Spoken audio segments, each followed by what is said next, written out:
Assalamualaikum warahmatullahi wabarakatuh.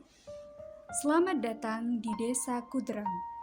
Desa Kudrang merupakan desa yang dikelilingi oleh persawahan dan sungai yang luas, sehingga masyarakat menggunakan lahan tersebut untuk menanam padi.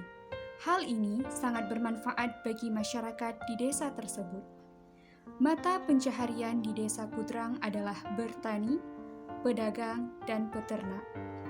Letak geografis dan wilayah di Desa Kudrang merupakan salah satu desa dalam wilayah kemukiman Beriweh yang berada di Kecamatan Meredu, Kabupaten Pidijaya, dengan luas wilayah lebih kurang 63 hektar, yang terdiri dari 3 dusun, yaitu Dusun Baroh, Dusun Tengah, dan Dusun Timu.